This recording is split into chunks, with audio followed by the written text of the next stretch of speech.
All right, ahead of the Prime Minister's meeting with President Trump, a lot of people were asking the question, what kind of handshake would these two world leaders share? The Trump handshake has, well, become a bit of a talking point on social media.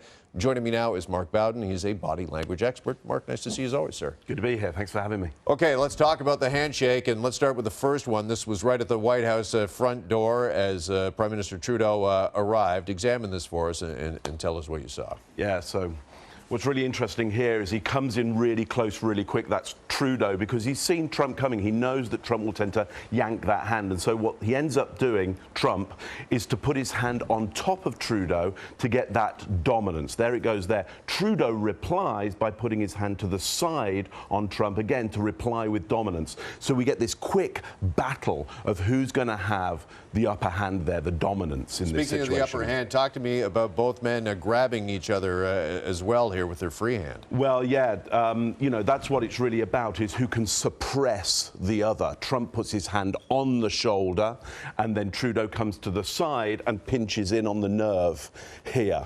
Again, that's to control the arm. So it comes down to who's in control. I mean, it's interesting. We spend a lot of time looking at these handshakes, but what they really tell us is our avatars, our diplomats, our representatives, who's going to have the power in that conversation. All right. Next, there was this handshake in front of reporters' cameras. And what did you make of this here? Because Trudeau looked like, to me anyways, he was in a bit of a prevent mode, that he didn't want to get caught in that 19-second handshake like the Japanese Prime Minister did in a similar circumstance the other day.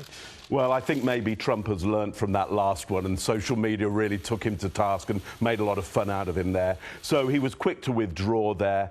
Interesting, he gives Trudeau the upper hand there, so Trudeau's hand can only go on top. The hand comes very high. What he'd normally do is to try and yank on the hand then to pull the other person off balance. He stopped doing that, so maybe social media has taught him a lesson.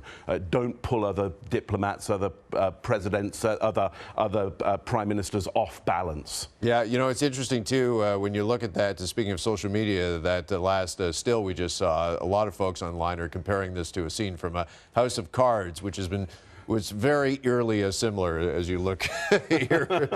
We've got, I think, life imitating art there.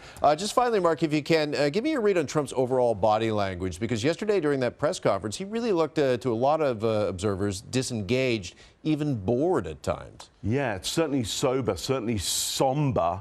I think trying to be more diplomatic. Again, probably been taught a lesson. Maybe other things on his mind at the moment as well.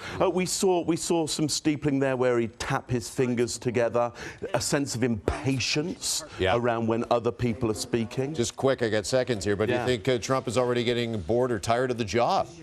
I think he's always got something else on his mind. All right. Thank you, Mark Bowden. Great to see you, sir. Pleasure.